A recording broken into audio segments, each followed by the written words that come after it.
Tienes 60 años y quieres seguir viviendo arrimada en mi sótano como un parásito. ¡Lárgate! La voz de mi nuera siseó, afilada como una navaja, atravesando la transmisión en vivo frente a cientos de ojos curiosos pegados a la pantalla. Toda mi ropa, mis documentos y hasta mis últimos recuerdos fueron arrojados al patio como si fueran basura. Detrás de ella, sus padres simplemente observaban con frialdad. Su padre incluso pateó una de mis bolsas hacia el centro del jardín, como si estuviera espantando a un perro callejero y sucio. ¿Y mi hijo? Él estaba allí. Una estatua muda, con las manos metidas con indiferencia en los bolsillos, la cabeza gacha para evitar la mirada de su madre. Eligió el silencio cobarde mientras su madre era humillada públicamente. No derramé ni una lágrima, ni una súplica ni una discusión. Subí a mi coche en silencio y me marché. Pero en ese preciso instante, un juramento se grabó a fuego en mi alma. Ellos me acababan de borrar de sus vidas, y yo les iba a enseñar el alto precio que pagarían por esa maldita lección. Soy María. Tengo 60 años. Y todo eso acaba de suceder hace apenas unos minutos. Pero para entender el porqué, para comprender la raíz de esta crueldad, tienes que retroceder conmigo solo una hora. En ese entonces, yo todavía no sabía nada. Solo estaba de camino a casa, pensando en lo mucho que me dolían los pies. Había doblado turno en el supermercado, de pie en la caja registradora durante 10 horas seguidas para poder juntar el dinero que mi nuera me exigía cada mes. Todavía llevaba puesto mi delantal húmedo con el logotipo de la tienda. La lluvia caía con una fuerza brutal, golpeando el pavimento como si el cielo también estuviera enojado. Por un segundo, me pregunté por qué había tantas luces encendidas en el jardín delantero. Parecía un escenario. Luego, lo vi, y el aire se me escapó de los pulmones. Mis cosas, toda mi vida material. Mi ropa estaba desparramada, saliendo de bolsas negras de basura que habían sido rasgadas con saña. Mis blusas de algodón, las que he remendado 1000 veces, estaban tiradas en el lodo. Mis libros de contabilidad antiguos, esos que guardaba como un tesoro de mi vida pasada, estaban abiertos de par en par, con las páginas empapadas pegándose al asfalto negro.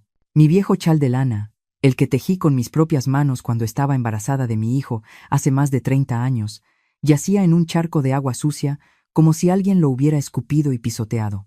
Mi nuera Sofía estaba parada allí, en medio de todo el desastre. No parecía afectada por la lluvia ni por el frío.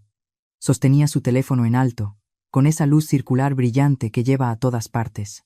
Hablaba a la cámara con una energía frenética, gesticulando como si estuviera presentando el programa de chismes más importante de la televisión. Su voz era chillona y cortante. Tienes 60 años y vives en mi patio trasero como un parásito. Largo de mi casa, lo dijo mirando a la pantalla, no a mí. Yo estaba parada a unos metros, empapada hasta los huesos, pero ella no me miraba a los ojos. Ella miraba el contador de espectadores. Ella miraba los corazones y las caritas riendo que subían por su pantalla. Para ella, yo no era su suegra, ni siquiera era una persona. Yo era contenido. Los padres de Sofía estaban allí también. El señor García, un hombre bajo y grueso con demasiados anillos de oro en los dedos, se reía con fuerza.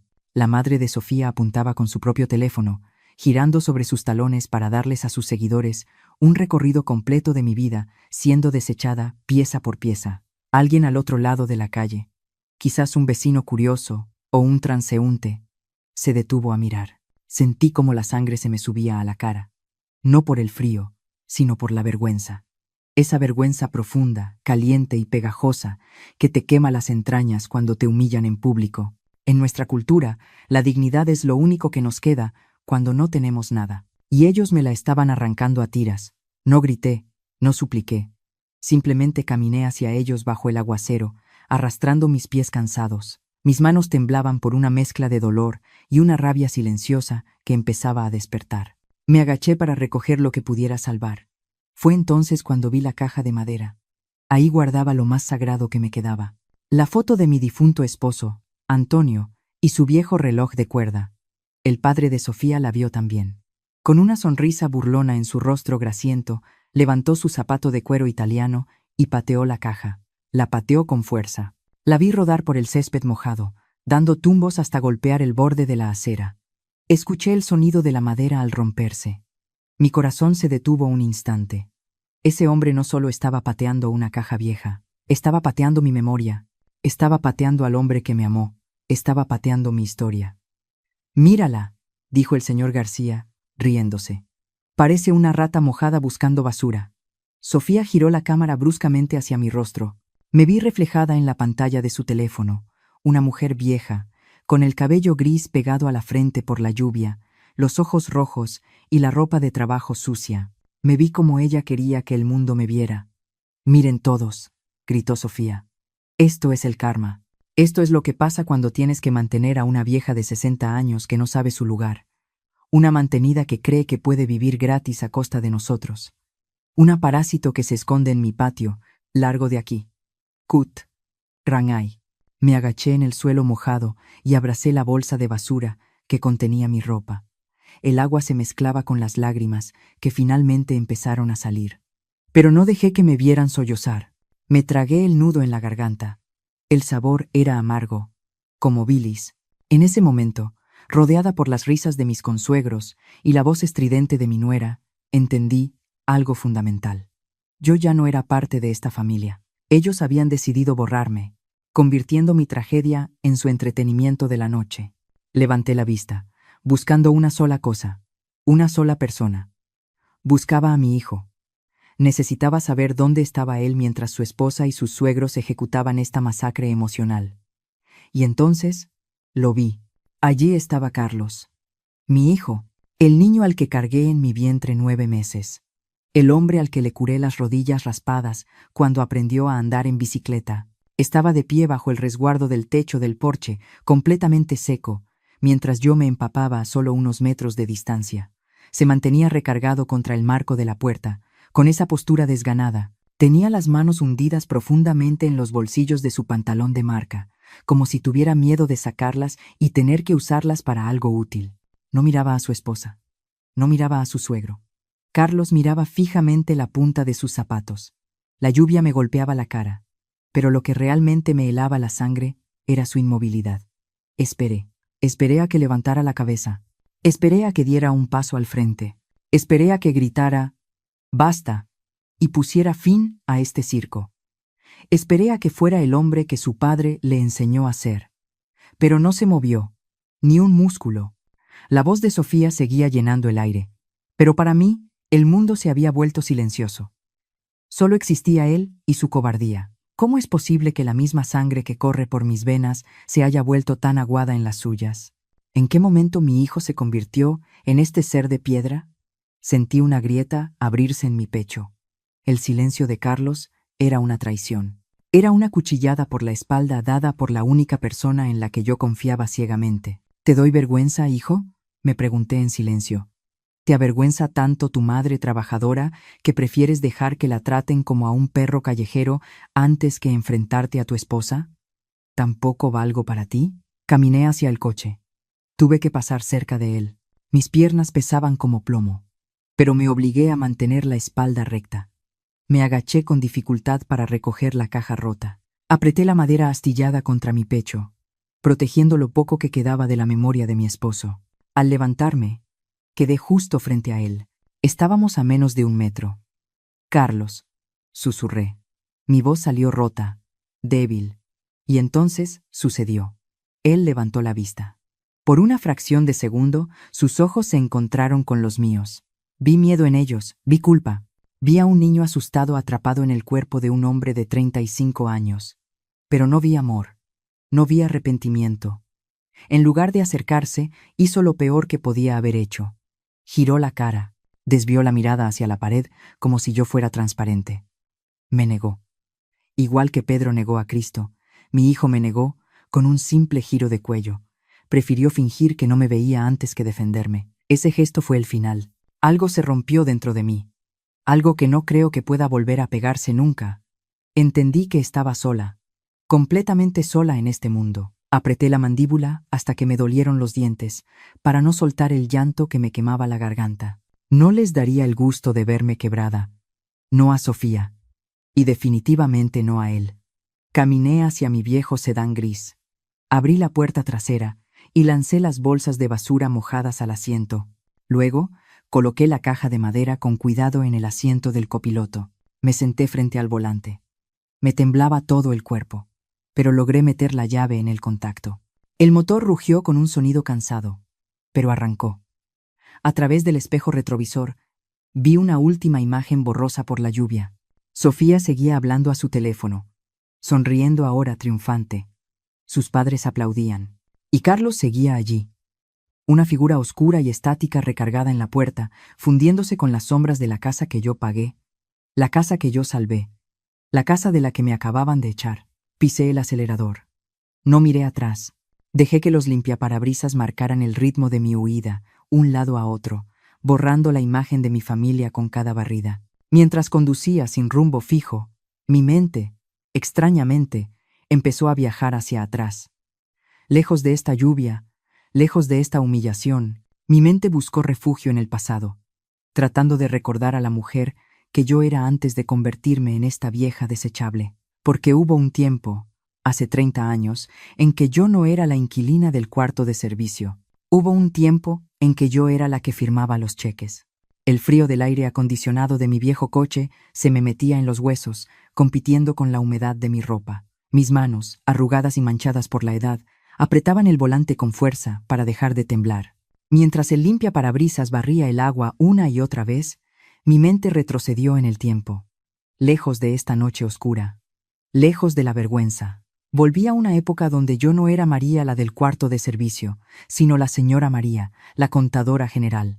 Hace 30 años, yo no era una anciana invisible. Yo era el cerebro detrás del éxito de la constructora de mi esposo. Antonio ponía los ladrillos y el carisma, pero yo ponía la estrategia. Yo era quien dominaba las hojas de balance, quien negociaba con los proveedores duros del norte y quien se aseguraba de que cada peso estuviera donde tenía que estar. Tenía mi propia oficina, con un escritorio de caoba y vista a la avenida principal. Cuando yo hablaba, los ingenieros callaban y escuchaban.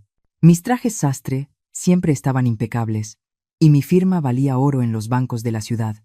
Pero la vida tiene una forma cruel de equilibrar las cuentas.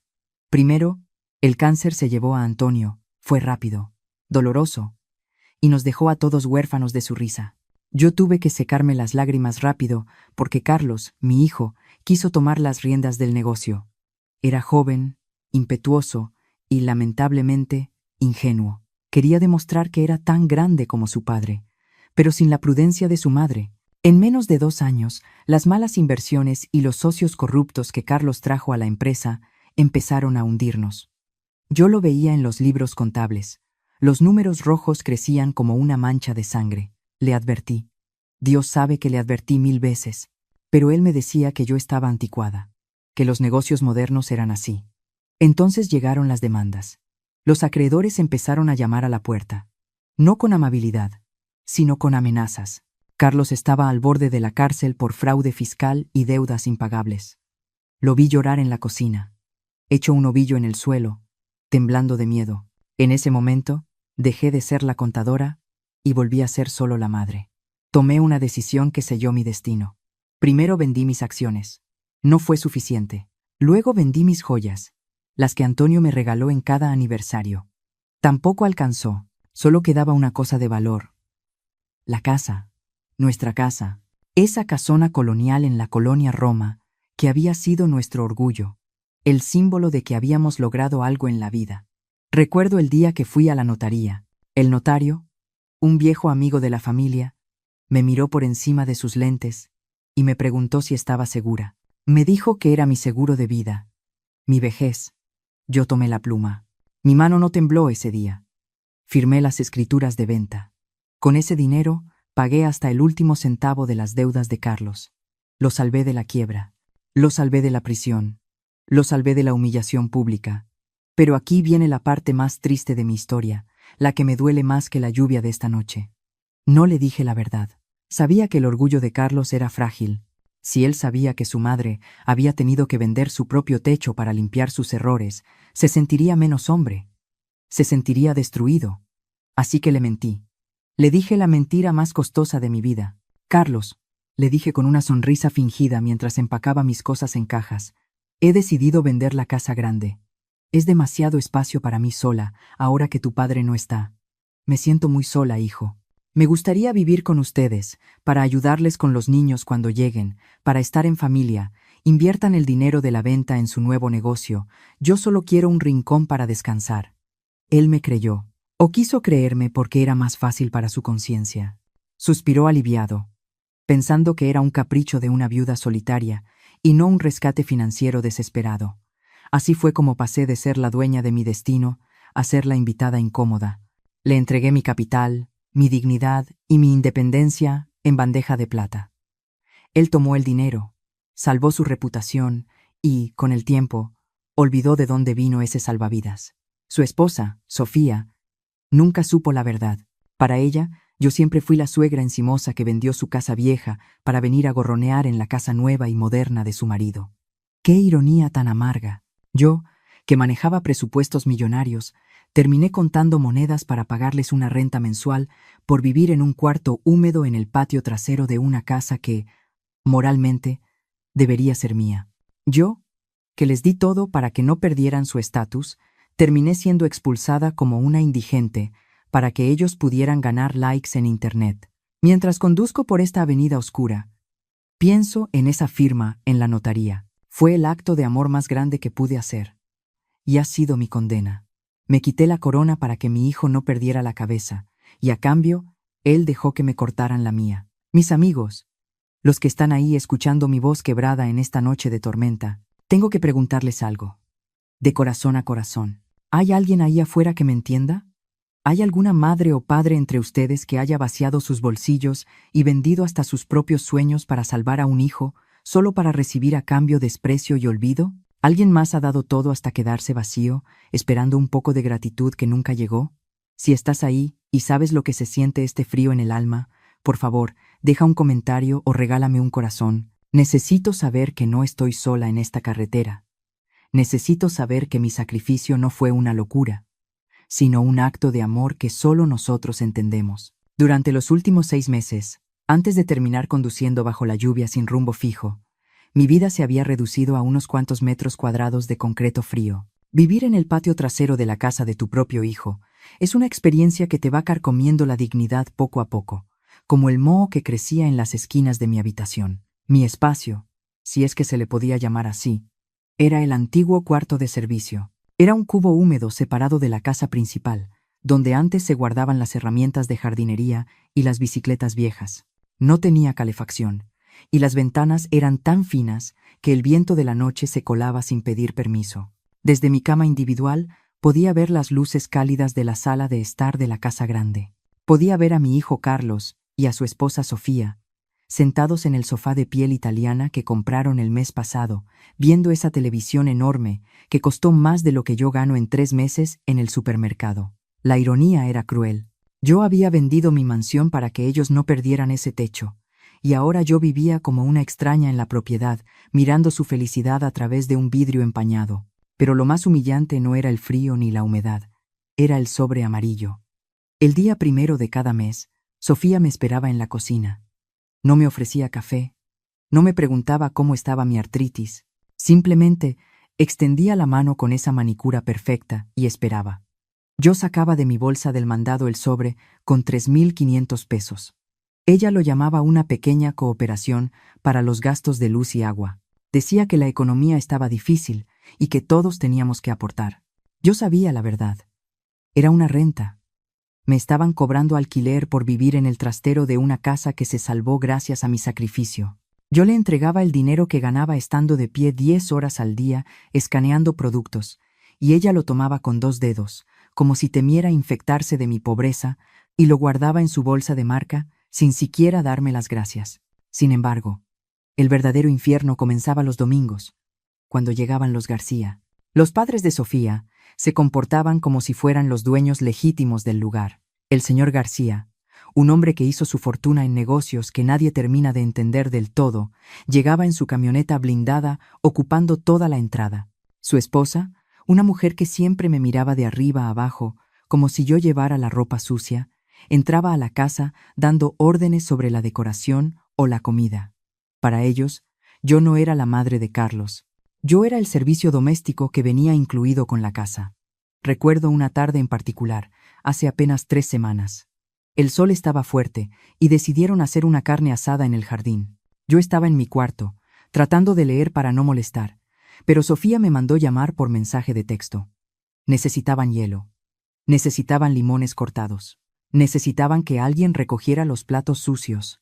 Salí al jardín. Carlos estaba en la parrilla, riendo de los chistes de su suegro. Sofía y su madre estaban en los camastros, con sus lentes oscuros, ignorando mi presencia mientras yo recogía las latas vacías de cerveza que habían tirado al pasto. Me acerqué a la mesa donde estaba el señor García para limpiar las migajas.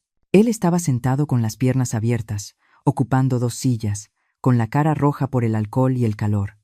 Me miró con esos ojos pequeños y brillantes que siempre me han causado repulsión. «Oiga, doña María», dijo con voz pastosa, arrastrando las palabras. Me detuve, con el trapo sucio en la mano.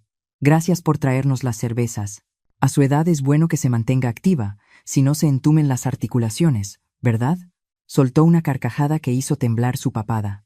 Luego, metió la mano en el bolsillo de su camisa de lino. Sacó un billete de 50 pesos, arrugado y sucio. «Tenga», dijo, lanzando el billete sobre la mesa, justo donde yo estaba limpiando.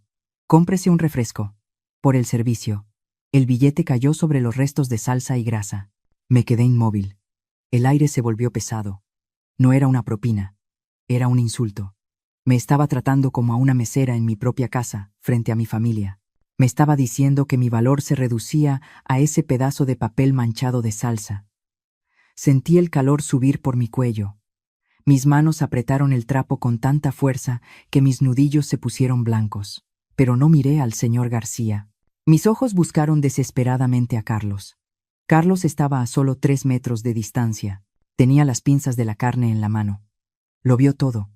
Vio cómo su suegro le tiraba dinero a su madre como si fuera una mendiga. Vio la humillación en mi postura rígida. Por un segundo, pensé que tiraría las pinzas. Pensé que caminaría hacia la mesa y le diría a ese hombre grosero que respetara a la mujer que le dio la vida. Mi corazón latía con fuerza, esperando su defensa. Pero Carlos bajó la vista. Se concentró intensamente en un pedazo de arrachera que se estaba cocinando en la parrilla. Le dio la vuelta a la carne, fingiendo que el humo no lo dejaba ver nada. Se metió un trago de cerveza a la boca y se quedó callado. Ese silencio fue peor que el billete sucio. Fue la confirmación de que en esta jerarquía perversa yo estaba por debajo del perro de la familia. Dejé el billete ahí, flotando en la grasa. No dije nada. Me di la vuelta y caminé de regreso a mi cueva de concreto en el fondo del patio.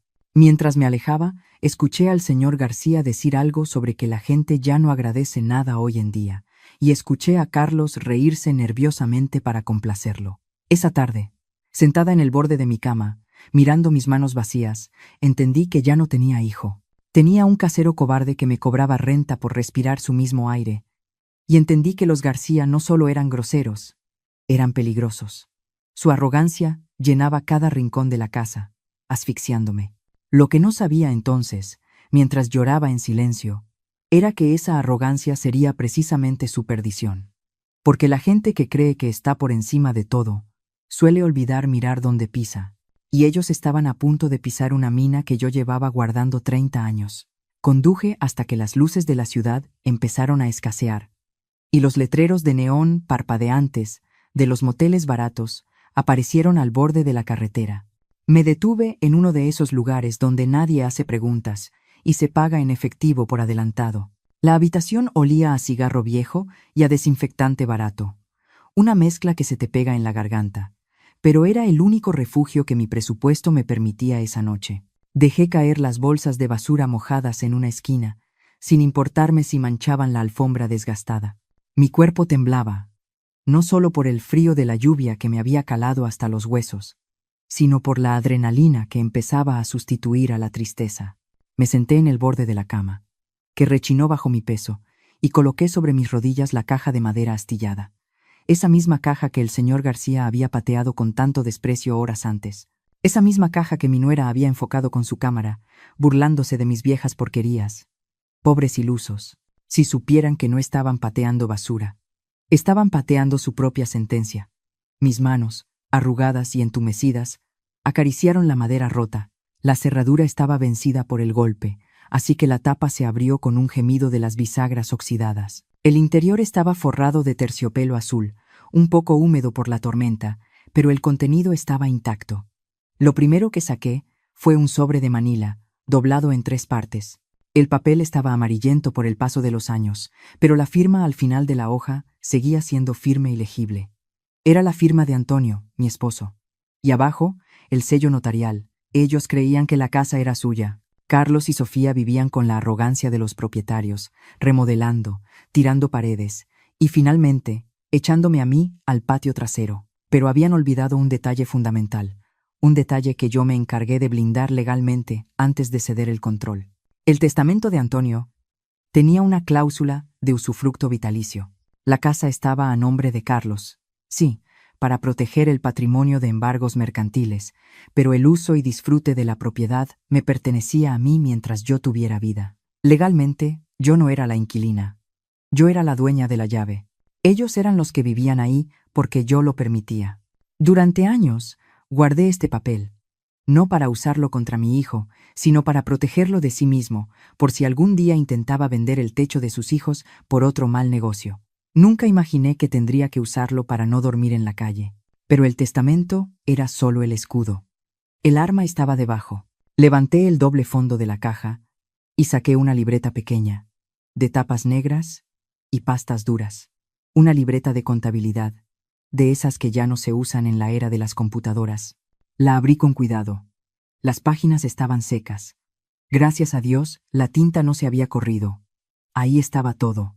Hace 5 años, cuando la empresa de Carlos estaba al borde del colapso definitivo, su suegro, el señor García, apareció como el gran salvador.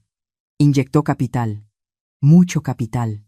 Sofía presumía a los 4 vientos que su papá era un genio de las finanzas que venía a rescatar el legado familiar. Carlos, en su ingenuidad, aceptó el dinero sin hacer preguntas, deslumbrado por los fajos de billetes y las promesas de expansión.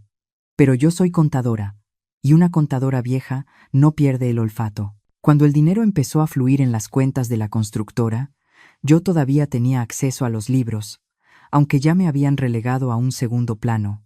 Noté las inconsistencias de inmediato, depósitos en efectivo fraccionados para no alertar al banco, transferencias desde empresas fantasma con direcciones en lotes baldíos, facturas infladas por materiales que nunca llegaron a la obra.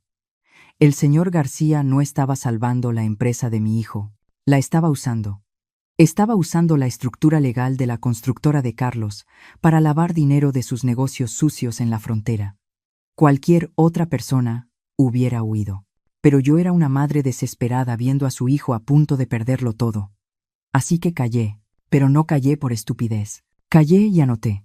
Durante meses, llevé un registro paralelo en esta libreta negra. Cada depósito sospechoso, cada fecha, cada nombre falso. Cada vez que el señor García llegaba con una maleta deportiva y salía con un cheque de nómina limpio, tengo los números de cuenta, tengo las fechas exactas, tengo la trazabilidad completa de cómo convirtieron dinero negro en la vida de lujos que ahora presumen en Instagram. Guardé esta libreta por miedo a que si algún día los atrapaban, mi hijo Carlos se fuera a la cárcel por ser el representante legal. Esta libreta era mi moneda de cambio para negociar su libertad, para probar que él fue un tonto útil y no el cerebro de la operación. La guardé para salvarlo a él. Pero esta noche, bajo la luz parpadeante de este motel barato, la libreta se sentía diferente en mis manos. Ya no era un salvavidas, era un detonador. Pasé la mano por la hoja donde estaba registrada la fecha de la compra de la camioneta del señor García. Esa misma camioneta que hoy ocupaba mi lugar en la cochera. Todo pagado con dinero que técnicamente no existe. Me levanté y fui al baño. El espejo estaba manchado y la luz era cruel. Me miré. Vi mi cabello gris empapado, mis ojos hinchados, las arrugas profundas marcadas por el cansancio y la humillación. Vi a la vieja que patea bolsas de basura. Vi a la mujer que paga renta en su propia casa. Pero entonces, algo cambió en mi reflejo. Me sequé la cara con una toalla áspera.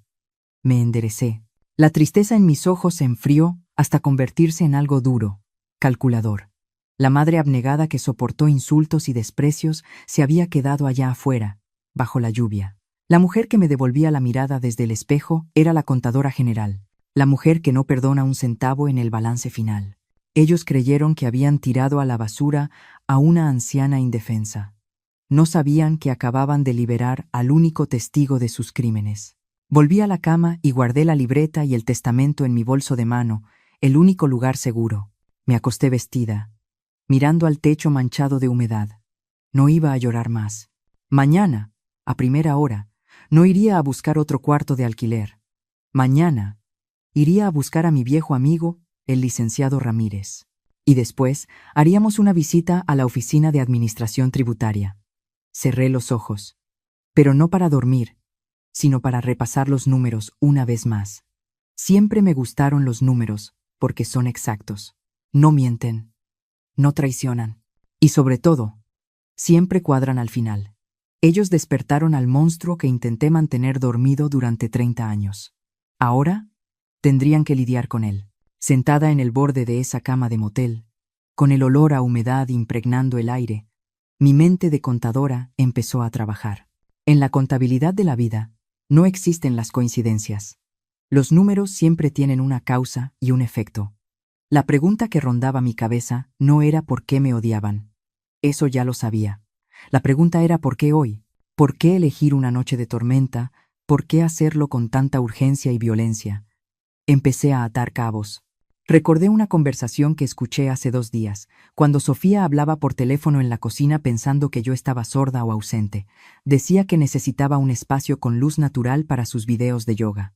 Decía que el algoritmo de sus redes sociales exigía mejor contenido, un fondo más estético. Mi cuarto, ese pequeño cubo en el patio, tenía el tamaño perfecto si se tiraban las paredes y se ponían espejos. Pero había algo más oscuro detrás.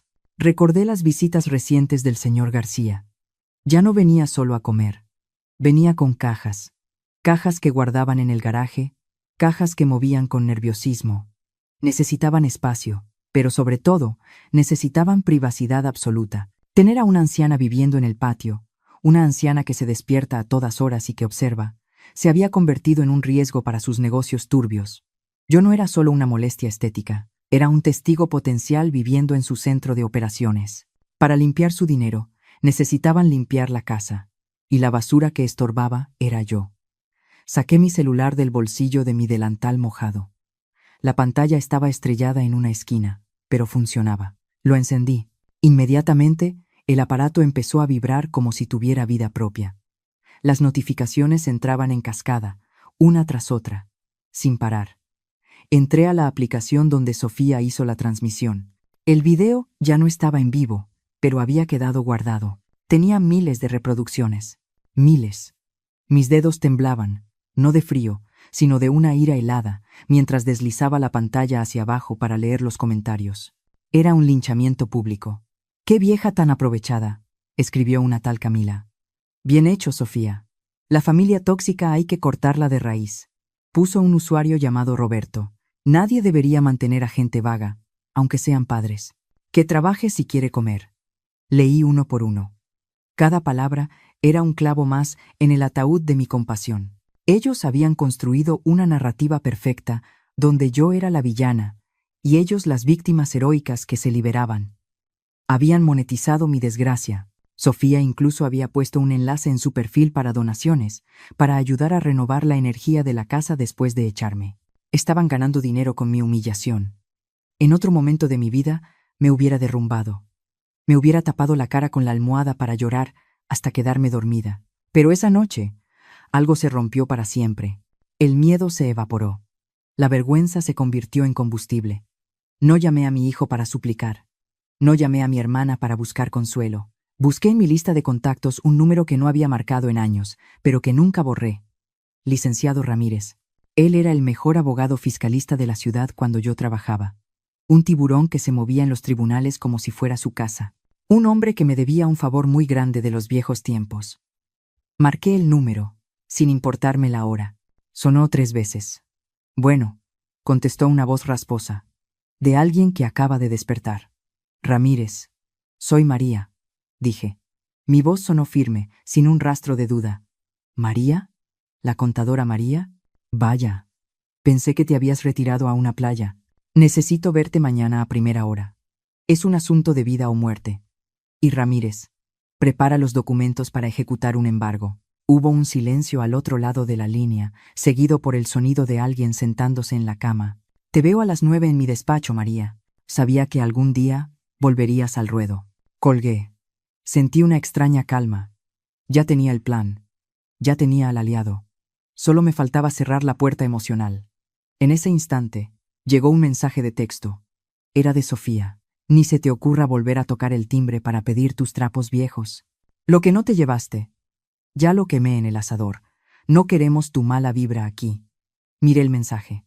Imaginé mis álbumes de fotos, mis tejidos, las cartas de mi juventud, todo ardiendo mientras ellos brindaban con cerveza.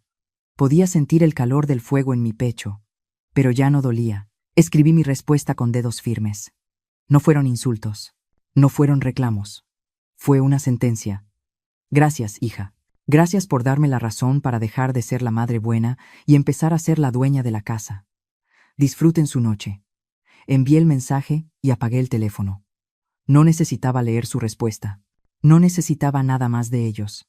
Me levanté y fui hacia las bolsas de basura. Saqué mi mejor traje sastre, el que guardaba para los domingos de iglesia, el único que había logrado salvar seco porque estaba en una funda de plástico. Lo colgué en la puerta del baño para que se estirara. Mañana no iba a ir a ver a un abogado vestida como una cajera de supermercado derrotada. Mañana iba a ir vestida como lo que soy, la dueña de todo. La lluvia dejó de golpear la ventana poco a poco. El silencio de la madrugada llenó la habitación.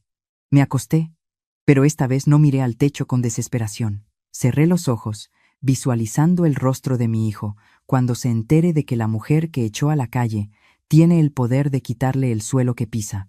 A la mañana siguiente, el sol entró por las cortinas baratas del motel. Me levanté, me bañé con agua fría para despertar cada nervio de mi cuerpo. Me puse mi traje, me alisé el cabello gris y me pinté los labios de un rojo discreto, como solía hacerlo cuando iba a la oficina. Tomé la caja de madera rota bajo el brazo, mi evidencia, mi arma. Salí de la habitación dejando atrás el olor a humedad y tristeza. Un taxi amarillo esperaba en la salida. El conductor me miró por el retrovisor. ¿A dónde la llevo, señora? Al centro, joven. Al despacho, Ramírez y Asociados. Y por favor, vaya rápido. Tengo una vida que recuperar.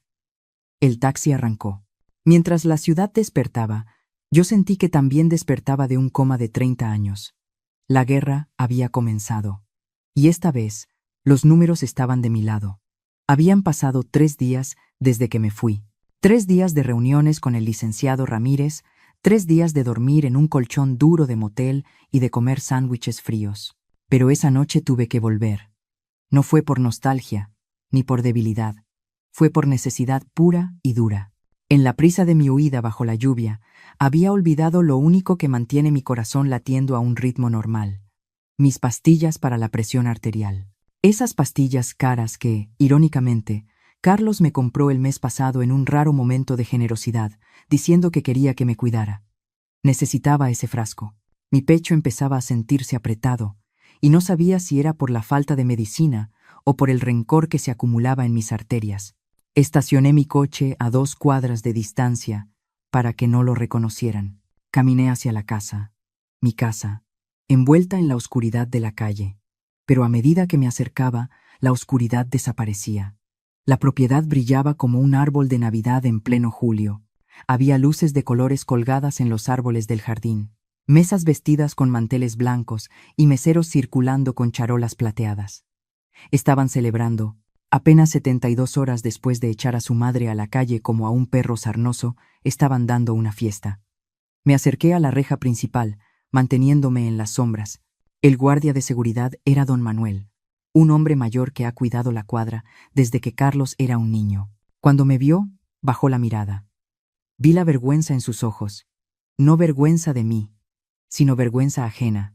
Vergüenza de ser testigo de tanta infamia. Le pedí en voz baja que por favor me dejara pasar solo al jardín para buscar mi frasco, que seguramente seguía tirado donde cayeron mis cosas. Manuel, con voz temblorosa, me dijo que tenía órdenes estrictas de no abrir la reja. Órdenes de la señora Sofía. En ese momento, ella apareció. Sofía salió de la casa principal con una copa de vino tinto en la mano. Llevaba un vestido de seda verde esmeralda que brillaba bajo los reflectores, un vestido que costaba más de lo que yo ganaba en 6 meses. Se veía hermosa por fuera y podrida por dentro. Al verme parada junto al guardia, su rostro se contorsionó en una mueca de asco. No bajó la voz.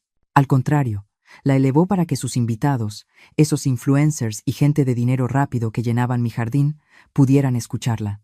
Gritó preguntando, ¿qué hacía yo ahí? Dijo que tuviera cuidado el guardia, porque seguramente yo había regresado para robar algo de los invitados. Dijo que la gente vieja se vuelve mañosa y ladrona cuando no tiene dinero.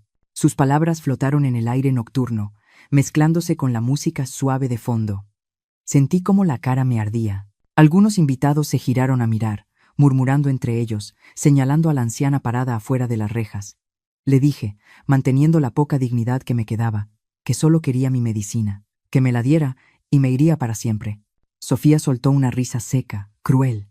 Caminó hacia un arbusto cercano, donde todavía se veían restos de basura que no habían barrido bien. Se agachó con dificultad por lo ajustado de su vestido y recogió un frasco de plástico blanco. Era mi medicina. Lo miró con desdén. Luego lo tiró al suelo y lo pisó con su tacón de aguja. Escuché el crujido del plástico rompiéndose. Luego, lo recogió, aplastado y sucio, y lo lanzó a través de los barrotes de la reja. El frasco golpeó mi pecho y cayó al suelo, a mis pies. Dijo que ahí tenía mi basura, que lo tomara y me largara, porque estaba arruinando la estética de su fiesta. Dijo que era como darle un hueso a un perro callejero. Me agaché lentamente para recoger el frasco. Mis manos temblaban de ira, pero me obligué a levantarme. Fue entonces cuando las luces del jardín se hicieron más intensas, y el padre de Sofía, el señor García, tomó un micrófono en el centro del patio. Pidió la atención de todos. Se veía eufórico, con la cara roja por el alcohol y el poder. Empezó a dar un discurso. Dijo que esa noche era especial. Dijo que estaban celebrando una nueva etapa de prosperidad y limpieza. Dijo, con todas sus letras, que por fin habían logrado sacar la mala suerte de la casa, que habían limpiado la mugre y lo viejo para dar paso a lo nuevo y exitoso. Dijo que a partir de ahora, ese espacio pertenecía exclusivamente a la gente de su nivel, gente ganadora, sin cargas muertas que los arrastraran hacia abajo. Los invitados aplaudieron, gritaron bravo, vitorearon la crueldad disfrazada de éxito, pero mis ojos no estaban en el señor García. Mis ojos buscaban a una sola persona, y lo encontré. Carlos estaba parado justo al lado de su suegro. Llevaba un traje que le quedaba impecable, un traje que probablemente pagaron con el dinero lavado de esa familia. Tenía una copa en la mano. Cuando su suegro terminó de llamarme mugre y mala suerte, esperé que mi hijo bajara la copa, esperé que se diera la vuelta, esperé que sintiera una punzada de dolor por la madre que lo parió, pero Carlos hizo lo impensable. Carlos sonrió. Una sonrisa nerviosa, sí, pero una sonrisa al fin y al cabo. Levantó su copa hacia su suegro, chocó el cristal con él y bebió. Bebió. Brindó por mi expulsión. Brindó por mi humillación. Celebró con los lobos que me habían devorado. En ese preciso instante, algo físico sucedió dentro de mí. No fue un infarto, aunque el dolor en el pecho fue igual de agudo. Fue el corte final del cordón umbilical. Durante 35 años, ese cordón invisible me había atado a él, haciéndome justificar sus errores, perdonar sus faltas, pagar sus deudas. Pero al verlo beber ese vino, el cordón se secó y se rompió. La madre que vivía en mí murió en esa banqueta. La mujer que lloraba por su hijo desapareció. Lo que quedó en su lugar fue alguien que ya no sentía dolor, sino un asco profundo y helado. Miré a ese hombre de traje y ya no vi a mi Carlitos. Vi a un extraño débil y patético que había vendido su alma por un aplauso barato. Apreté el frasco roto en mi mano. Sentí los bordes afilados del plástico clavarse en mi palma, pero no me importó. Ese dolor era real, era mío, y me recordaba que estaba viva. Ellos pensaban que estaban celebrando su victoria final. No sabían que estaban bailando sobre una tumba vacía, porque la víctima ya se había ido y en su lugar había regresado una jueza. Di media vuelta, no miré atrás. No lloré. Mis pasos resonaron firmes en la acera solitaria. Dejé que siguieran con su fiesta. Dejé que rieran y bebieran. Porque yo sabía algo que ellos no. Yo sabía que esa sería la última fiesta que darían en esa casa. Yo sabía que el lunes por la mañana la música se detendría para siempre. Si has escuchado hasta aquí, por favor comenta el número 1 abajo, para saber que todavía hay amigos acompañándome en este viaje. Vuestra presencia es el mayor aliento para que cuente la última parte. La resaca de su gran fiesta de celebración duró exactamente una semana. 7 días en los que seguramente pensaron que yo me había desvanecido en el aire o que estaba mendigando en algún albergue de la ciudad. No sabían que el silencio no siempre significa derrota.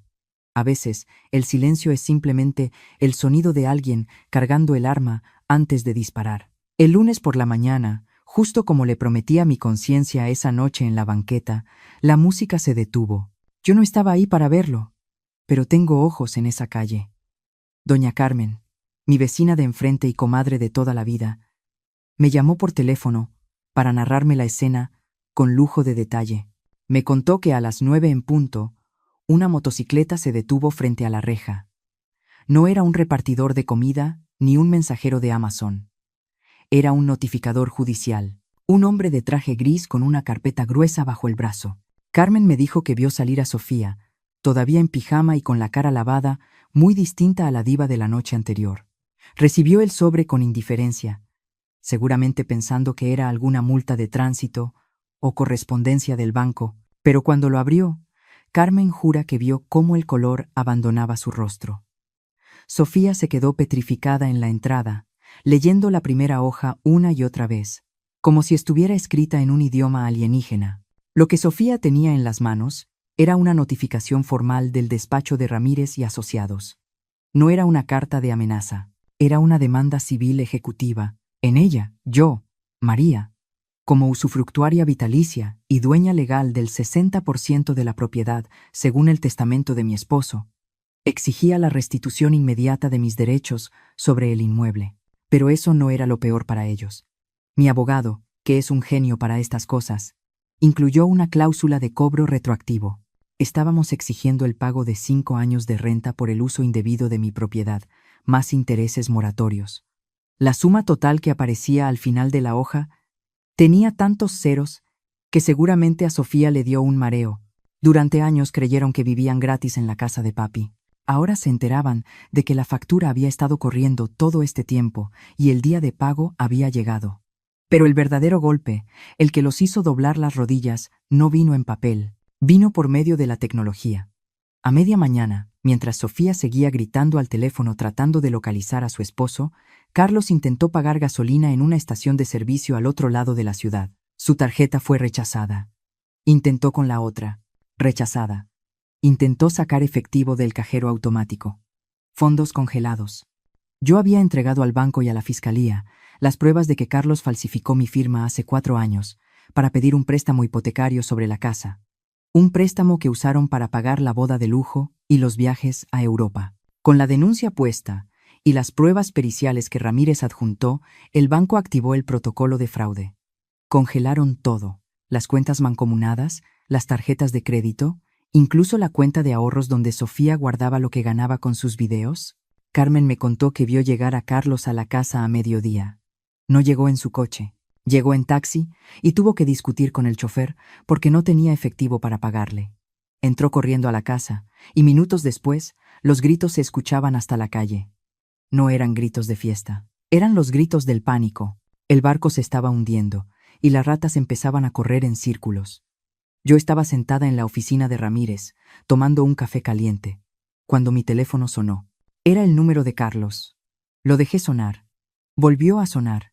Lo dejé pasar. A la tercera vez, era el número de Sofía. Miré a Ramírez. Él asintió y me hizo una señal para que pusiera el altavoz. Contesté. Al principio hubo un silencio. Solo se escuchaba una respiración agitada. Luego, la voz de Sofía llenó la habitación. Pero no era la voz chillona y cruel de la transmisión en vivo. Era una voz dulce, empalagosa, casi infantil, una voz que nunca había usado conmigo. «Mami», dijo ella. «Mami, ¿dónde estás? Hemos estado tan preocupados por ti». Casi solté una carcajada, pero me contuve. «Mami». Nunca me había llamado así. Siempre era Doña María, o simplemente Oiga. «Mami, Por favor, contesta, siguió diciendo, con un tono que pretendía ser de angustia, pero que apestaba a falsedad. Creo que hubo un malentendido horrible. Carlos y yo estábamos muy estresados ese día por el trabajo y, bueno, tú sabes cómo son las cosas. Fue una broma estúpida, una rabieta. No hablábamos en serio. Hizo una pausa, esperando que yo saltara a consolarlos, como siempre hacía, esperando que la vieja tonta dijera que todo estaba bien. Vente a la casa, mami, continuó al ver que yo no respondía. Te prometo que vamos a arreglar todo. Ya le dije a la muchacha que limpie el cuarto de huéspedes, el que tiene vista al jardín. Ese va a ser tuyo. Ya no vas a estar atrás. Queremos que estés cómoda. Somos una familia, ¿verdad? No hagas caso a esos papeles feos de los abogados. Eso solo nos separa. Vente y hablamos aquí, con un cafecito. Miré el teléfono con una mezcla de asco y fascinación. Era increíble lo rápido que cambiaba su discurso cuando le tocaban la cartera. Hace una semana yo era un parásito y una ladrona. Hoy, con las cuentas congeladas y una demanda encima, yo era la matriarca amada que merecía la mejor habitación. Me acerqué al micrófono del celular. Respiré hondo. Mi voz salió tranquila, fría como el mármol. No te preocupes por la habitación, Sofía, dije. Hubo un suspiro de alivio al otro lado de la línea. Pensaron que ya me tenían. Pensaron que había caído. De verdad, mami. Qué bueno que... empezó a decir ella. La interrumpí antes de que pudiera terminar. No, Sofía, escúchame bien. No necesito esa habitación con vista al jardín. Guárdala y manténla limpia. Guarda esa recámara bonita para tu esposo cuando salga de la cárcel. La va a necesitar cuando regrese, si es que todavía tienes la casa para entonces. No esperé su respuesta. Colgué el teléfono mientras escuchaba el inicio de un grito ahogado al otro lado. Miré a Ramírez. Él sonrió y cerró la carpeta que tenía sobre el escritorio. La primera ficha de dominó había caído. El miedo ya estaba instalado en su mesa. Ahora solo faltaba que llegara el plato fuerte. Si la demanda civil por la casa fue un balde de agua fría para ellos, lo que sucedió el miércoles siguiente fue un tsunami que arrasó con todo lo que quedaba de su falsa estabilidad. Mientras ellos corrían en círculos tratando de buscar abogados que defendieran lo indefendible sobre la propiedad, el verdadero golpe, el golpe mortal, llegó por la espalda, y sin previo aviso. Yo siempre supe que la vanidad sería su perdición, pero nunca imaginé que sería tan rápido. El Servicio de Administración Tributaria, esa institución a la que todos temen, pero pocos respetan hasta que es demasiado tarde. Finalmente, hizo su movimiento. La libreta negra que entregué al licenciado Ramírez no era solo un diario de apuntes, era un mapa detallado del crimen. Los auditores fiscales no tardaron en cruzar la información de mis notas con las declaraciones de impuestos prácticamente nulas que presentaban el señor García y mi hijo. La mañana del miércoles, agentes federales se presentaron simultáneamente en 2 lugares. Un equipo llegó a las oficinas fantasma del señor García, esas que operaban en un edificio de lujo, pero que no facturaban ni un lápiz legalmente. Otro equipo llegó al taller automotriz de Carlos. Lo irónico, lo verdaderamente poético de esta situación, es que la evidencia más dañina no salió solo de mi libreta. Salió del propio teléfono de Sofía. Durante años, mi nuera se dedicó a documentar cada lujo, cada viaje, cada bolsa de diseñador y cada botella de champán cara. Ella creía que estaba construyendo una marca personal. En realidad, estaba construyendo un expediente criminal. Los fiscales usaron sus propios videos como prueba de discrepancia fiscal. ¿Cómo puede una familia que declara ingresos mínimos ante Hacienda pagar unas vacaciones de 3 semanas en Europa? La respuesta estaba en los videos de Sofía. Lavado de dinero. Su necesidad patológica de presumir se convirtió en la soga con la que ahorcaron a su propio padre. Esa tarde, las noticias locales mostraron la imagen que terminó de hundirlos. El señor García, el hombre que me tiró un billete sucio y me trató como a una mesera, salía de sus oficinas esposado, cubriéndose la cara con un saco para que las cámaras no captaran su vergüenza. Lo detuvieron preventivamente para investigación por operaciones con recursos de procedencia ilícita. El imperio de cartón se deshizo bajo la lluvia, igual que mis cosas aquella noche. Sofía, desesperada y viendo cómo su mundo se colapsaba, intentó jugar su última carta, la carta de la víctima. Encendió su cámara, esta vez sin filtros, sin maquillaje, con los ojos hinchados y el cabello revuelto. Inició una transmisión en vivo titulada La verdad sobre mi suegra. Se sentó en el suelo de su cocina, llorando lágrimas que parecían ensayadas. Empezó a decir que yo era una mujer vengativa y senil. Dijo que yo estaba celosa de su felicidad y que había inventado mentiras horribles para destruir a su familia. Dijo que yo era un monstruo que quería ver a su propio hijo en la calle y que había manipulado a las autoridades con historias falsas. Por favor, ayúdenos, suplicaba a la cámara. Mi suegra nos quiere quitar todo por puro rencor. Es una mujer mala que nos odia. Necesitamos donaciones para los abogados de mi papá. En otro tiempo, la gente le habría creído, pero esta vez yo estaba preparada. Justo una hora después de su transmisión, salió a la luz la entrevista exclusiva que yo había concedido el día anterior al periódico más importante de la ciudad. El titular ocupaba media página. La madre que vendió su pasado para salvar el futuro de su hijo. En el reportaje no había insultos, no había drama barato, había hechos. El periodista publicó las fotos de las escrituras de mi antigua casa vendida hace 30 años. Publicó los recibos de las transferencias que hice para pagar las deudas de Carlos. Publicó incluso la copia de los cheques de mi jubilación que yo sacaba mes a mes para pagarle la renta a mi propio hijo. La verdad, impresa en blanco y negro, tiene un peso que ninguna lágrima de influencer puede superar. La reacción del público fue inmediata y brutal. El Internet, que días antes se burlaba de mí, dio un giro de 180 grados. La sección de comentarios del video de Sofía se llenó de veneno, pero esta vez dirigido a ella. «Devuélvele la casa a la señora», escribió alguien. «Qué vergüenza que tu suegra vendió todo por ustedes y así le pagan», comentó otro. «Tus bolsas valen más que tu dignidad, ladrona», puso un tercero. Fue una masacre digital.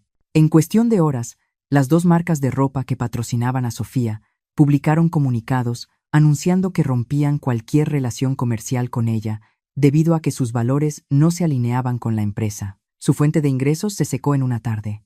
Yo leía todo esto desde la tablet que me prestó Ramírez en su oficina. No sentí alegría, mentiría si dijera eso.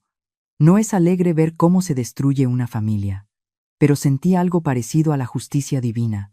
Sentí que, por primera vez en décadas, la balanza se equilibraba. La soberbia del señor García lo llevó a la cárcel. La vanidad de Sofía la llevó a la ruina social. Y la cobardía de Carlos. Bueno, a él todavía le esperaba lo peor, porque mientras sus suegros y su esposa lidiaban con el público, él tenía que lidiar con la realidad de que el taller, su negocio, estaba siendo clausurado por el SAT. Esa noche no hubo fiesta en el jardín. No hubo luces. Me contaron que la casa estaba completamente a oscuras, como si estuviera abandonada. Se escondían. Se escondían del mundo, de la prensa y de la vergüenza. Pero no podían esconderse de la verdad. Yo, la parásito, la vieja inútil, les había demostrado que incluso desde un cuarto de servicio se puede derrumbar un castillo si los cimientos están podridos. Y vaya que los de ellos apestaban. Durante 6 meses, mi teléfono celular había sido un objeto prácticamente inútil, un recordatorio silencioso de mi soledad. Nadie llamaba, nadie escribía, pero esa tarde, mientras estaba sentada en la sala de espera del despacho del licenciado Ramírez, el aparato cobró vida de una manera violenta. Empezó a vibrar sobre la mesa de centro y la pantalla se iluminaba una y otra vez, sin descanso, como si estuviera sufriendo un ataque de ansiedad. Miré la pantalla. No era una llamada, eran muchas. Llamadas perdidas, mensajes de texto, audios de WhatsApp, 70 notificaciones en menos de una hora. Los nombres aparecían en fila. Carlos, Sofía, mi consuegra, incluso números que no tenía guardados. Probablemente de esos parientes lejanos que solo aparecen cuando huelen dinero o tragedia. Lo curioso es que el tono de los mensajes había cambiado radicalmente. Ya no había insultos, ya no había emojis de risa, ni palabras como parásito o vieja loca. Ahora, las palabras que se repetían eran otras. Urgente. Por favor. Perdón. Necesitamos hablar. Mamá. Mamá. Esa palabra que Carlos no había usado la noche que me dejó ir bajo la lluvia, ahora aparecía escrita 12 veces en mi bandeja de entrada. El licenciado Ramírez salió de su oficina y me dijo que ya podíamos irnos, que los documentos estaban listos para ser presentados ante el juez mañana. Asentí, guardé el teléfono en mi bolsa sin contestar a nadie y bajé las escaleras. Al abrir la puerta del edificio, me golpeó una sensación de déjà vu que me heló la sangre. Estaba lloviendo. Una lluvia fría y gris, idéntica a la de aquella noche fatídica. Y ahí, parado en la acera, sin paraguas, empapado hasta los huesos, estaba Carlos. Se veía lamentable. Su traje, que siempre llevaba impecable como una armadura de éxito, estaba arrugado y pegado al cuerpo por el agua. Su cabello escurría sobre su frente. Tenía los ojos rojos y ojerosos, y temblaba visiblemente. Parecía un perro callejero que ha sido pateado demasiadas veces. Cuando me vio salir, sus ojos se iluminaron con una esperanza desesperada. Corrió hacia mí, pero se detuvo en seco antes de llegar al resguardo del techo donde yo estaba. Yo me mantuve firme, seca y segura. Esta vez, los papeles se habían invertido. «Mamá», dijo con la voz rota, intentando limpiar el agua de su cara con la manga. «Gracias a Dios que te encuentro. He estado llamándote como loco». Lo miré. Miré al hombre que hace unos días brindaba con vino por mi expulsión. No sentí odio. Lo busqué en mi corazón. De verdad que lo busqué. Pero no encontré rabia. Solo encontré una lástima profunda. Una pena inmensa mezclada con desprecio. «¿Qué quieres, Carlos?», pregunté. Mi voz salió tranquila, sin temblores. «Tenemos que parar esto, mamá», suplicó, acercándose un paso más. El agua formaba un charco a sus pies. «Esto se ha ido de las manos. Papá, quiero decir. El señor García está detenido. Sofía está en un ataque de nervios. La tuvieron que sedar. Y a mí me llegó un citatorio. Mamá, me van a acusar de complicidad. Dicen que yo firmé los papeles del lavado de dinero». Se le quebró la voz y se llevó las manos a la cabeza. «Yo no sabía nada, mamá», mintió. O tal vez intentó mentirse a sí mismo. «Yo solo confié en ellos. Tienes que decirle a tu abogado que retire la denuncia. Tienes que decirles que te confundiste, que la libreta esa no es real. Por favor, eres mi madre». Lo dejé hablar. Dejé que soltara todas sus excusas. Y cuando terminó, le hice la pregunta que me había estado guardando. «Carlos, mírame a los ojos y dime la verdad. No me mientas más. ¿Sabías lo que hacían? ¿Sabías de dónde venía el dinero para tus viajes, para tu coche, para esa vida que no podías pagar?» Carlos bajó la mirada. Se quedó callado unos segundos, luchando consigo mismo. Finalmente, asintió levemente. «Lo sospechaba», susurró. «Sabía que algo no cuadraba, mamá. Pero ellos me prometieron que todo estaba bajo control. Me prometieron que seríamos ricos. Yo quería darte una vida mejor. Quería». «No te atrevas», lo corté tajantemente. «No te atrevas a meter mi nombre en tu ambición. No querías darme una vida mejor. Querías sentirte importante. Querías que tu suegro te palmeara la espalda. Preferiste el dinero sucio de ellos al amor limpio de tu madre». Carlos cayó de rodillas. Ahí, en medio de la calle mojada, se arrodilló frente a mí y agarró el borde de mi abrigo. Lloraba abiertamente ahora, sin vergüenza. «Mamá, por favor», gimió. «Soy tu hijo. Soy tu sangre. ¿De verdad me vas a hacer esto? ¿De verdad vas a dejar que tu propio hijo se pudra en la cárcel? ¿Qué clase de madre hace eso? Tienes que perdonarme. Tienes que salvarme». Esa frase, «tienes que salvarme». Durante 30 años, eso fue lo único que hice. Salvarlo. Lo salvé de las malas calificaciones, lo salvé de los bravucones en la escuela, lo salvé de la quiebra vendiendo mi casa. Siempre fui su red de seguridad. Pero esa red ya no existía. Él mismo la había cortado con las tijeras de su ingratitud. Me solté de su agarre suavemente y di un paso atrás. Lo miré desde arriba, no con superioridad, sino con la distancia de quien ve un accidente que ya no puede evitar. «Carlos», le dije, y mis palabras sonaron definitivas, como una sentencia. «Escúchame bien. Hace 30 años vendí mi casa, mis joyas y mi futuro para salvarte de la bancarrota. Te salvé la vida financiera con todo lo que yo tenía. Lo di todo por ti».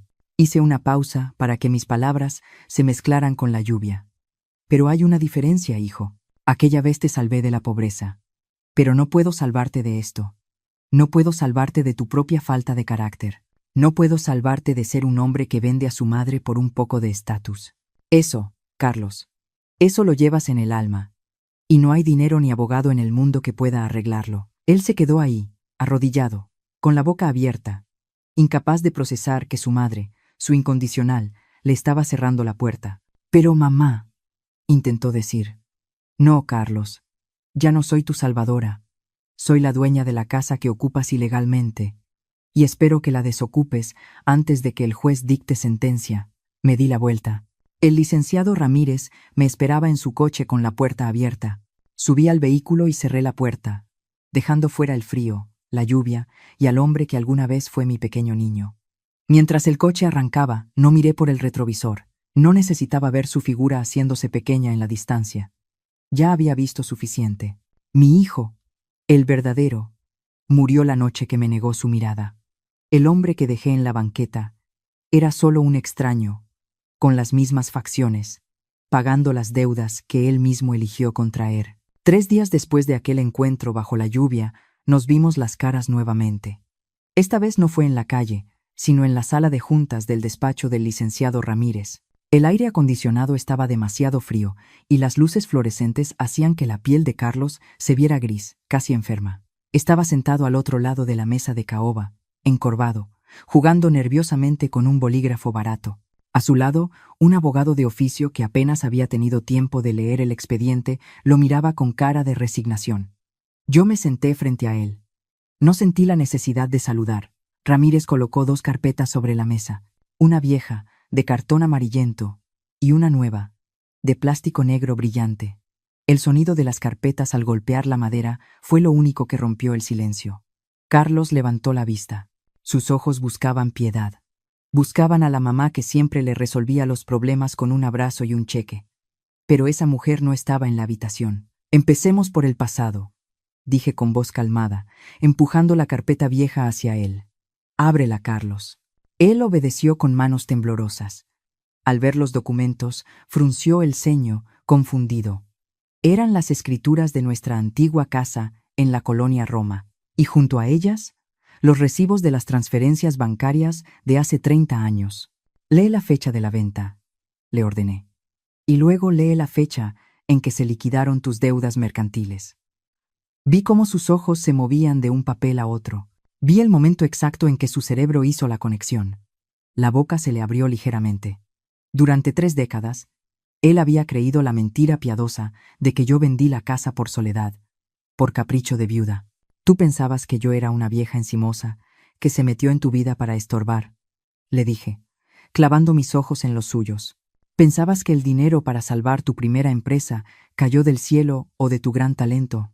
No, hijo, ese dinero era mi techo, era mi vejez, era el patrimonio que tu padre y yo construimos ladrillo a ladrillo. Me quedé sin nada para que tú no te quedaras en la calle. Y a cambio, tú me cobraste renta por vivir en el cuarto de servicio. Carlos soltó el papel como si le quemara los dedos. Empezó a llorar. Pero esta vez no era un llanto de miedo, era el llanto de la vergüenza pura. Se tapó la cara con las manos, incapaz de sostenerme la mirada. Pero no había terminado. Empujé la segunda carpeta, la negra, hacia él. Ahora hablemos de tu presente, continué. Implacable. Hablemos de ese hombre al que admirabas tanto, el señor García. Ese hombre al que le servías el vino mientras él pateaba las fotos de tu padre. Carlos negó con la cabeza, como si no quisiera saber. Míralo, Carlos, tienes que verlo. En esa carpeta estaba el desglose de cómo su suegro había utilizado la estructura fiscal de la empresa de Carlos para lavar dinero del crimen organizado. Estaban las fechas, estaban las firmas, y lo más doloroso para él, estaban los correos electrónicos entre García y Sofía, donde se burlaban de lo fácil que era manipular a Carlos, de lo tonto que era por firmar todo sin leer. Ahí estaba la verdad desnuda. Tu suegro no te hizo socio, Carlos. Te hizo su chivo expiatorio. Te usó, te convirtió en el títere que recibiría los golpes si algo salía mal. Mientras tú te sentías un gran empresario manejando su camioneta blindada, él estaba construyendo tu celda en la cárcel. Carlos leyó los correos. Leyó cómo su esposa y su suegro lo llamaban idiota útil a sus espaldas. El hombre se derrumbó sobre la mesa. Su mundo de fantasía, ese donde él Era el patriarca exitoso y yo la carga pesada. Se hizo polvo en un segundo. Se dio cuenta de que había despreciado a la única persona que se quitó el pan de la boca por él, para adorar a los verdugos que le pusieron la soga al cuello. Mamá, perdóname, sollozó, golpeando la mesa con el puño. Soy una basura, soy un estúpido, no merezco nada, que me metan a la cárcel. Me lo merezco. Lo miré. Miré a ese hombre roto que alguna vez fue mi bebé. Sentí una punzada en el corazón, pero la ignoré. La compasión sin justicia no sirve de nada. Me levanté de la silla y caminé hacia la ventana.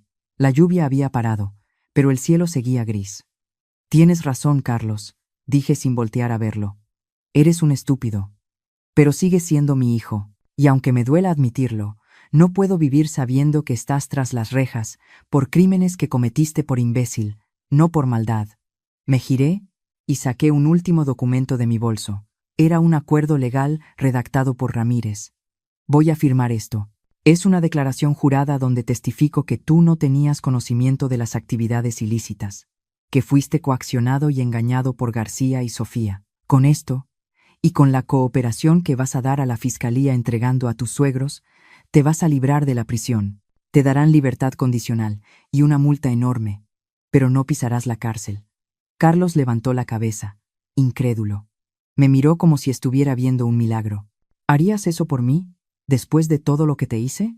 Sí, respondí secamente. Pero no es gratis. Hay un precio. Lo que sea, mamá. Lo que tú digas. Te pagaré cada centavo. Trabajaré toda mi vida para... No quiero tu dinero. Carlos, lo interrumpí. No tienes dinero. Estás en la ruina. Lo que quiero es mi casa. Puse el bolígrafo sobre el acuerdo. La casa vuelve a mi nombre. Al 100%. Se acabó el usufructo. Se acabaron las medias tintas. La propiedad es mía. Y la quiero vacía. Carlos asintió frenéticamente. Sí, claro. Sofía y yo nos podemos ir a... No me entendiste. Volví a interrumpirlo. Esta vez con voz de acero. Dije vacía. Eso significa que tú también te vas. No voy a vivir contigo. No voy a vivir con Sofía. No voy a vivir con el fantasma de lo que pasó. Quiero que saquen todas sus cosas, sus muebles de lujo, sus ropas de marca, sus equipos de grabación, todo. Quiero mi casa tal como era antes de que la convirtieran en un circo. Tienen 24 horas. Si mañana a esta hora encuentro un solo calcetín tuyo o de tu mujer en mi propiedad, rompo este acuerdo y dejo que la fiscalía te coma vivo. Carlos se quedó helado. Por primera vez entendió que el perdón no significa que las cosas vuelvan a ser como antes. Entendió que había roto algo fundamental que no se podía pegar. Pero mamá, ¿a dónde voy a ir? No tengo nada. Sofía me va a dejar en cuanto se entere de que no tengo dinero. Ese ya no es mi problema, Carlos, le dije, recogiendo mi bolso. Tienes 35 años. Tienes 2 manos y 2 pies. Búscate un trabajo. Búscate un cuarto de azotea.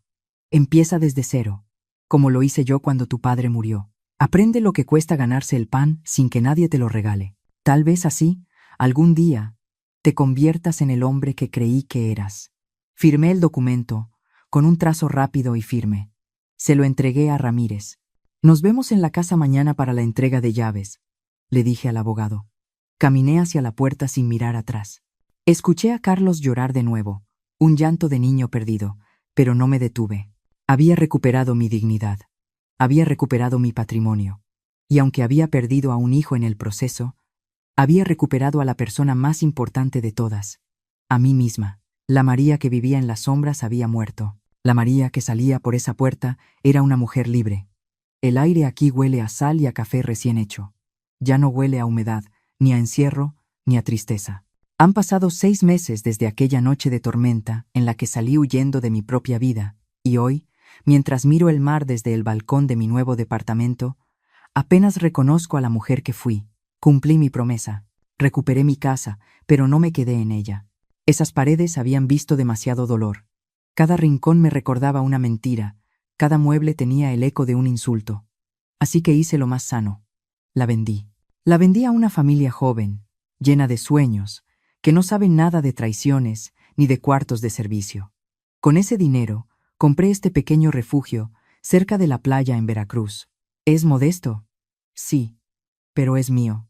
Y lo más importante, tiene una ventana enorme por donde entra el sol todas las mañanas, recordándome que estoy viva. La justicia, aunque tardó, llegó para todos.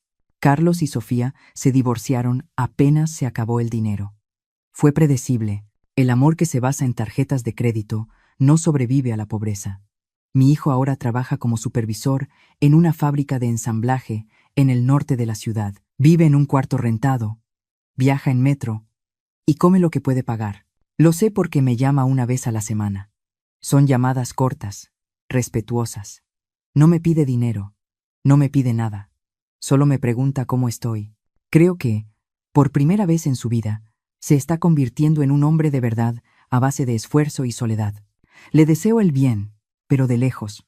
De los García se sabe poco. El señor García y Sofía lograron evitar la cárcel gracias a mi testimonio y a que entregaron todos sus bienes para pagar las multas millonarias de Hacienda. Ahora viven en una casa pequeña en un barrio popular, escondiéndose de las miradas de la gente. Sofía cerró todas sus redes sociales. La vergüenza de haber sido expuesta como una farsante fue más fuerte que su vanidad. Dicen que ahora vende ropa usada en un mercado sobre ruedas. La vida tiene un sentido del humor muy particular. En cuanto a mí, mi agenda está más llena que cuando era contadora. Me uní a un club de danzón en la plaza municipal. Los jueves doy clases de matemáticas a niños de bajos recursos en la parroquia. Tengo amigas nuevas, mujeres de mi edad que no me juzgan, que se ríen conmigo y que valoran mi compañía. Nadie me llama parásito aquí. Aquí soy Doña María, la señora que baila bien y que siempre tiene una sonrisa tranquila. Antes de despedirme, necesito decirles algo. A ti, que me has escuchado a través de esta historia, quiero dejarte 3 verdades que me costaron sangre y lágrimas aprender. A las madres que me escuchan, por favor, no cometan mi error. No amen a sus hijos cortándose pedazos de su propio cuerpo para alimentarlos. Eso no es amor. Es sacrificio inútil. Si les dan todo, si les evitan cada caída, si se quitan el pan de la boca para que ellos coman caviar, no están criando hijos agradecidos. Están criando tiranos. El amor verdadero también sabe decir no. El amor verdadero enseña que las cosas cuestan. Y recuerden siempre que los límites personales son lo único que mantiene la dignidad de una madre intacta. No dejen que nadie, ni siquiera la sangre de su sangre, les falte al respeto.